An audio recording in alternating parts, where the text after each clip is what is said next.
மட்டக்களப்பு தாந்தாமலை நெல்லிக்காடு வயல் பிரதேசத்தில் உள்ள பாழடைந்த கிணறு ஒன்றிலிருந்து பெண்ணொருவர் உயிருடன் மீட்கப்பட்ட சம்பவம் தொடர்பாக 24 மணித்தியாலங்களுக்குள் துரிதமாக செயற்பட்ட போலீசார் சந்தேக நபர்கள் 3 கைது செய்துள்ளனர். மாவட்ட புலனாய்வு பிரிவினருக்கு கிடைத்த இரகசிய தகவலின் அடிப்படையில் மேற்கொள்ளப்பட்ட அதிரடி நடவடிக்கையின் மூலம் காஞ்சிரங்குடா பகுதியைச் சேர்ந்த தம்பதியினர் மற்றுமொரு இளைஞன் என 3 நேற்று இரவு வவுனதீவு பகுதியில் வைத்து கைது செய்யப்பட்டனர். கடந்த வியாழக்கிழமை வவுனதீவிலிருந்து மட்டக்களப்பு நகருக்கு 2.5 வயது குழந்தையுடன் சென்ற இளம் தாய் ஒருவர் காணாமல் போனார். மறுநாள் வெள்ளிக்கிழமை குறித்த தாய் பாழடைந்த கிணறு ஒன்றிலிருந்து உயிருக்கு போராடிய நிலையில் மீட்கப்பட்டதுடன் அவரது குழந்தை வயல் பகுதியில் அழுது கொண்டிருந்த நிலையில் கண்டெடுக்கப்பட்டது. அதே கிணற்றிலிருந்து அழுகிய நிலையில் மற்றுமொரு பெண்ணின் சடலமும் மீட்கப்பட்டது.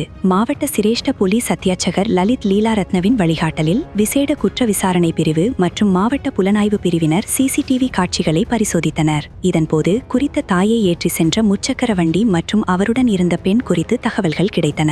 வந்தாறுமூலை ஆலையடி வீதியில் உள்ள வீடொன்றை சுற்றி வளைத்த போலீசார் அங்கு மறைந்திருந்த 26 வயதுடைய சோமசுந்தரம் சர்லியாவை கைது செய்தனர். அவரிடம் நடத்திய விசாரணையின் போது அவரது கணவரான 34 வயதுடைய வெற்றிவேல் சதீஸ்வரன் மற்றும் அவரது தம்பியான 22 வயதுடைய வெற்றிவேல் தனோஜன் ஆகியோர் வவுனதீவில் வைத்து கைது செய்யப்பட்டனர். கடத்தலுக்கு பயன்படுத்தப்பட்ட முச்சக்கர வண்டியும் மீட்கப்பட்டது. கைது செய்யப்பட்ட கணவன் மனைவி சம்பவ தினமான வியாழக்கிழமை வந்தாறுமூலையில் உள்ள அவர்களது வீட்டிலிருந்து கொக்கட்டிச்சோலை பகுதிக்கு சென்று பின்னர் ஆயித்தியமலை பகுதிக்கு சென்று திரும்பிக் கொண்டிருந்தபோது வவுனதீவு பிரதேச செயலக அலுவலகத்திற்கு முன்னால் குழந்தையுடன் பேருந்துக்காக காத்திருந்த இளம் தாயை கண்டு முச்சக்கர வண்டியை நிறுத்தி எங்கே போவதாக கேட்டுள்ளனர். அவர் மட்டக்களப்பு நகருக்கு போகப் போவதாக தெரிவித்துள்ளார். இதனை அடுத்து குறித்த பெண் தாங்களும் அங்கு செல்வதாக கூறி வருமாறு அழைத்துள்ளார். அதற்கு இளம் தாய் முச்சக்கர வண்டியில் போக பணம் இல்லை என கூறியபோது 100 ரூபாய் தந்தால் போதும் என தெரிவித்து இளம் தாயையும் குழந்தையையும் ஏற்றிக்கொண்டு நகரை நோக்கி பயணித்துள்ளனர். அப்போதுதான் அடகு வைத்த குழந்தையின் தங்க ஆபரணத்தை மீட்கப் போவதாக தெரிவித்துக் கொண்டே நகரை வந்தடைந்து குழந்தையுடன் இளம் தாய் இறங்கியுள்ளார்.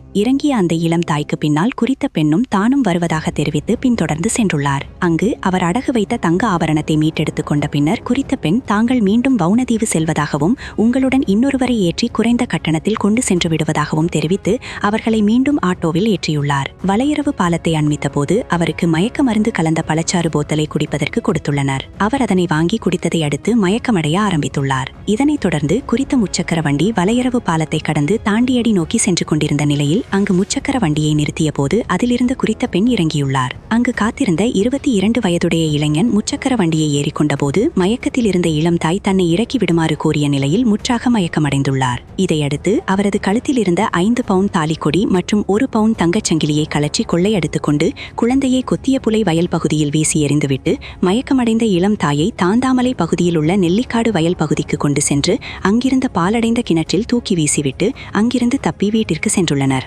கொள்ளையடிக்கப்பட்ட தங்க ஆபரணங்களை அடகு வைத்து பணம் பெற்றுள்ளனர். அதேவேளை கிணற்றிலிருந்து சடலமாக மீட்கப்பட்ட பெண்ணையும் இதே பாணியில் பழச்சாற்றில் மயக்க மருந்து கொடுத்து மயங்க செய்து அவரின் தங்க ஆபரணங்களை கொள்ளையிட்டு அந்த கிணற்றுக்குள் கொண்டு சென்று போட்டுள்ளதாக போலீசாரின் ஆரம்பகட்ட விசாரணையில் தெரியவந்துள்ளது. கைது செய்யப்பட்டவர்களிடம் மாவட்ட குற்ற விசாரணை பிரிவு போலீசார் தொடர்ந்து விசாரணைகளை மேற்கொண்டு வருவதாக அந்த போலீஸ் உயர் அதிகாரி தெரிவித்தார்.